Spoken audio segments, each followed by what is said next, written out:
Hello friends, आप देख रहे हैं आपका चैनल शेयर बाजार विद आयुष। और दोस्तों, बात करेंगे इस वीडियो में पेटीएम के ऊपर।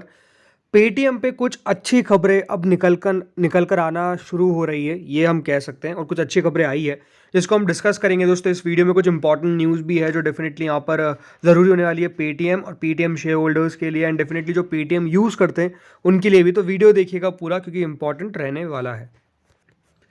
सबसे पहले दोस्तों हम शुरू करेंगे सबसे अच्छी खबर से जो निकल कर आई है, वो यही है कि ईडी ने कुछ भी फीमा वायलेशन नहीं पाया है पेटीएम पेमेंट्स बैंक के अंदर। जी हाँ, ये खबर बहुत ज़्यादा इंपॉर्टेंट है और सबसे बड़ी बात, बहुत ज़्यादा अच्छी है। क्यों अच्छी है? रीज़न सिंपल है, बिकॉज दोस्तों यहाँ पे ईडी ने कोई भी फीमा वायलेशन नहीं पाया है पेटीएम पेमेंट्स बैंक में। आपको पता ही है कि दोस्तों, अगर यहाँ पर किसी के पीछे ईडी पड़ जाती है तो आपको पता है कितना कुछ खराब हो सकता है। लेकिन ईडी ने यहाँ पर दोस्तों फाइंडिंग करी, और फाइंडिंग में ये पता चल रहा है कि अभी तक कोई भी ऐसा फीमा वायलेशन जो है वो नहीं पाया गया है पेटीएम पेमेंट्स बैंक के अंदर।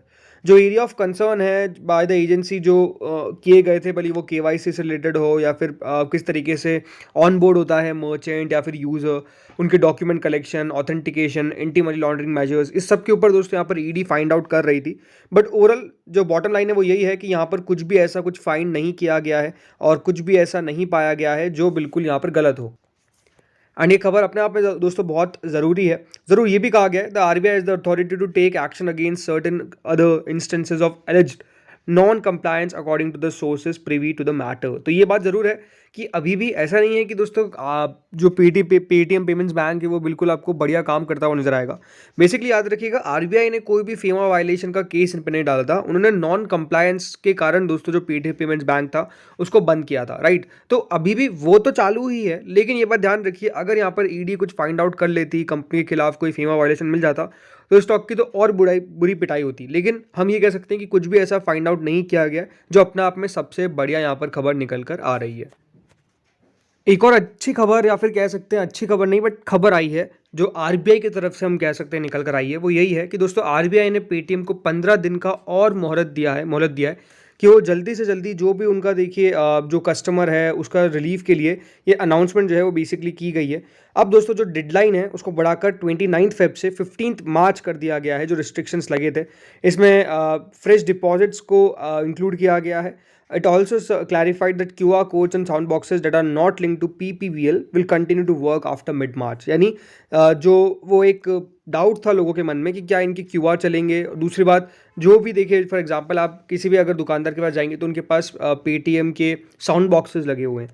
तो उन्होंने ये भी कहा कि जो भी PPBL यानी पेटीएम पेमेंट्स बैंक लिमिटेड से जो भी लिंक नहीं है वो सब कुछ काम करेगा। सिर्फ पेटीएम पेमेंट्स बैंक जो है वो बेसिकली काम नहीं करेगा, ये उनकी तरफ से कहा गया है। और ये हम कह सकते हैं जो टाइमलाइन उसको बढ़ा दिया गया है। आरबीआई ने ये भी बताया कि there is no coming back for the payments bank to these services. उनका ये भी मानना है कि आरबीआई ने साफ कहा है कि पेटीएम पेमेंट्स बैंक कार्य नहीं करेगा आने वाले समय में। इसके ऊपर बिल्कुल भी संदेह ना रखिए, मतलब जो उन्होंने फैसला लिया है वो ले लिया है। उन्होंने ये कहा है कि कस्टमर्स को भी एडवाइस किया है कि वो नए फास्टैग्स के लिए अप्लाई करे, एनसीएमसी कार्ड के लिए अप्लाई करे, और यहाँ पर जो मेट्रोज और बसेस में करंटली यूज़ होता है पेटीएम कस्टमर्स के द्वारा। उन्होंने ये भी कहा है कि जो पेटीएम पेमेंट्स बैंक लिमिटेड के अंदर जो सेविंग्स यहाँ पर आपके अकाउंट हैं उनको भी जल्दी जल्दी हटाइए। टू रिसीव सब्सिडीज, सैलरीज और government benefits should open new bank account. यानी आपका जो पेटीएम पेमेंट्स बैंक का अकाउंट था उसको बंद कर दीजिए। अब वो जो भी आप ट्रांजेक्शन उसमें होता था या फिर जो भी देखिए आप रिसीव करते थे उसके लिए आप एक नया बैंक अकाउंट खोलिए। इस प्रकार की बात जो है वो बेसिकली की गई है। तो ये ज़रूर है कि अभी भी पेटीएम पेमेंट्स बैंक को राहत नहीं मिली है। कस्टमर्स या फिर जो भी देखिए यूज़ करता है उनके लिए 15 दिन का और टाइम बढ़ा दिया गया है। ये बेसिकली हमको खबर जो है वो आती हुई नज़र आ रही है। एंड दोस्तों, जो कंपनी ये साउंड बॉक्सेस और इससे जो पैसा बनाती है इसके लिए भी कंपनी ने अब एक नया काम किया है। वो यही किया है कि पेटीएम ने एक्सिस बैंक के साथ पार्टनरशिप की है ताकि वो सेटलमेंट कर सके उनके मर्चेंट पेमेंट्स का। ये दोस्तों कंपनी ने प्रेस रिलीज में बताया कि उन्होंने अपने नोडल अकाउंट को अब शिफ्ट किया है to Axis bank via an escrow account that it has open with it.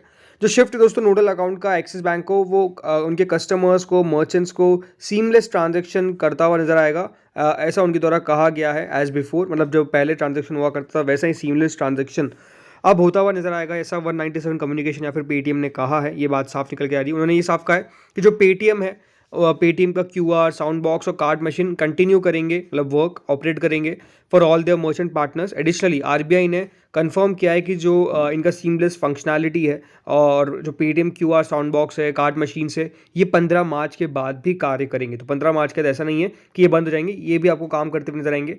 और पेटीएम के हिसाब से जो मर्चेंट फंड है, merchant with fund transaction connected to any account other than Paytm payments bank need not worry about disruptions. यानी अगर आपका Paytm payment bank से जुड़ा हुआ नहीं है बट आप स्टिल मर्चेंट है यहाँ पर जो यूज़ करते हैं इनका, तो उनके लिए तो कोई दिक्कत वाली बात नहीं है। ऐसा दोस्तों कंपनी ने साफ साफ कहा है। तो अपने आप में हम कह सकते हैं कि कंपनी जो आगे का काम है जो वो किस तरीके से सही चले, इसके ऊपर अब पूरा फोकस शिफ्ट कर दिया है। बिकॉज आपको पता ही है कि पेटीएम पेमेंट्स बैंक तो अब नहीं आने वाला, ये तो ओवरऑल पक्का हो चुका है, राइट। इसमें तो हमको ज़्यादा डाउट नहीं करना है।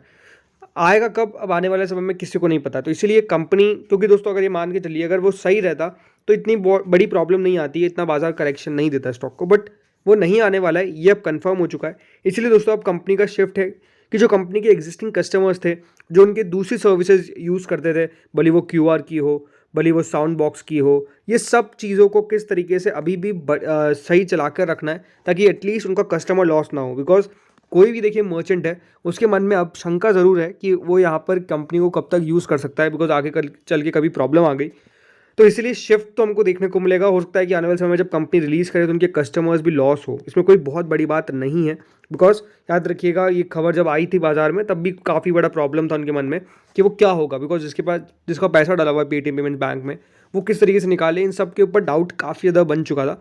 हाँ, धीरे धीरे करके वो प्रॉब्लम सॉर्ट आउट हुई है, अब इसके ऊपर कंपनी काम कर रही है। बट जैसा मैंने कहा, मुझे जो इसका आने वाले समय का इफेक्ट दिखता है वो यही है कि एक मर्चेंट उस प्लेटफॉर्म पे जाना ज़्यादा पसंद करेगा जो कम से कम स्मूथ चल रहा है, राइट, उसके ऊपर फोकस करेगा रादर देन जहाँ पर दिक्कतें हो। भले इनकी अभी कोई दिक्कत नहीं है पेटीएम पेमेंट्स बैंक या फिर उसके अलावा जो भी ये सर्विसेज देते हैं, बट स्टिल एक ट्रस्ट की बात होती है। वो ट्रस्ट हो सकता है कि थोड़ा बहुत यहाँ पर जो इसका मर्चेंट है, जो इसके कस्टमर्स है बेसिकली, वो अपना गंवाते हुए नजर आ सकते हैं। थोड़ा बहुत ट्रस्ट कंपनी के ऊपर ऐसा हो सकता है। बाकी देखिए ज़रूर हमने फ्राइडे को स्टॉक में अपर सर्किट लगता हुआ देखा है, और क्योंकि अपर सर्किट लगा है तो बहुत ज़्यादा चांसेस है कि मंडे को भी जब ये स्टॉक ओपन होगा तब भी हमको तेज़ी देखने को मिलेगी, तब भी स्टॉक में हमको एक अप मूव देखने को मिलेगा। इस प्रकार की एक्सपेक्टेशंस की जा सकती है, उसमें कोई डाउट नहीं है। बट द थिंग इज़ कि वो तेज़ी कितनी टिक पाती है वो देखने वाली बात है, राइट। अगर अपर सर्किट लगता है तो वो टिक पाता है कि नहीं टिक पाता है वो देखने वाली बात ज़रूर रहने वाली है। ज़रूर देखिए इन्वेस्टर्स जिसने काफ़ी ऊपर के लेवल्स पे ले रखा हो उनके लिए अभी भी एग्जिट का कब मौका मिलेगा शायद किसी को नहीं पता। बट वो लोग जिन्होंने यहाँ पर डेयरिंग दिखाकर खरीदारी करने की कोशिश करी नीचे में, हो सकता है कि वो अपना मुनाफा बांधते हुए भी नजर आ जाए। बट मेरे हिसाब से देखिए, मैंने कल भी आपको एक ही बात कही थी कि अब पेटीएम के अंदर आपको ज़्यादा रिस्क लेने की कोशिश नहीं करनी चाहिए, बिकॉज यहाँ पर आपको या तो पैसा बन सकता है या तो देखिए पैसा पूरा भी जा सकता है। पूरा इन द सेंस यही कि देखिए फिर आपको मौका ना मिले एग्जिट करने का।